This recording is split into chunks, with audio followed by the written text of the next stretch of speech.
Budget का माहौल इस प्रकार बनाया गया आपके सामने ऑनलाइन प्लेटफॉर्म द्वारा या सोशल मीडिया द्वारा या हम यूट्यूब टीचर द्वारा कि जैसे बजट में ही सब कुछ होता है।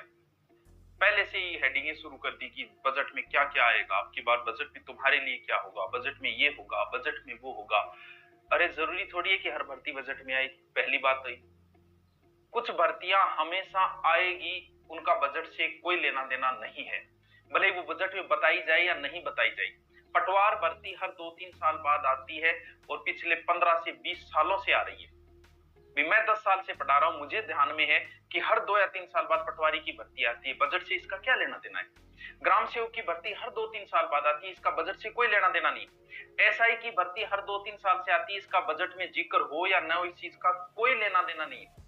पुलिस की भर्ती आएगी हर 2-3 साल बाद, भले ही उसको बजट में बताई जाए या नहीं बताई जाए। ये भर्तियां तो लिख लो आएगी तुम्हारे सामने। अगर 2-3-4 साल से अगर आप तैयारी कर रहे हैं, भले टीचर भर्ती की कर रहे हैं या किसी और की, तो आपके सामने से कई भर्तियां निकल चुकी है। और अगर आप ऐसे ही लगे रहे तो कई भर्तियां और निकल जाएगी। तुम्हारी उम्र कोई 200 साल 300 साल नहीं है, ना मेरी उम्र कोई 200-300 साल है। हमारे पास एक सीमित समय है। ये नहीं है कि हम इन्हीं के पीछे पड़े रहेंगे कि अब भर्ती नहीं आ रही है चलो सो जाते हैं, भर्ती आती है 2 महीने उठ जाते हैं। कोई लेना देना नहीं है कि शिक्षक भर्ती का जिक्र बजट में हुआ या नहीं हुआ, भर्ती आएगी। और शिक्षक भर्ती पिछले कई सालों से हर 1 साल 2 साल बाद कोई ना कोई शिक्षक भर्ती first grade second grade third grade में से आ रही है। आप खुद बताओ आ रही है कि नहीं आ रही। तो जरूरी थोड़ी एक बजट में चर्चा की जाए। लेकिन हम कुछ बात, पहली बात इस बात को छोड़ दो, कितने लोग सीरियस तैयारी कर रहे हैं? सच में नहीं कर रहे।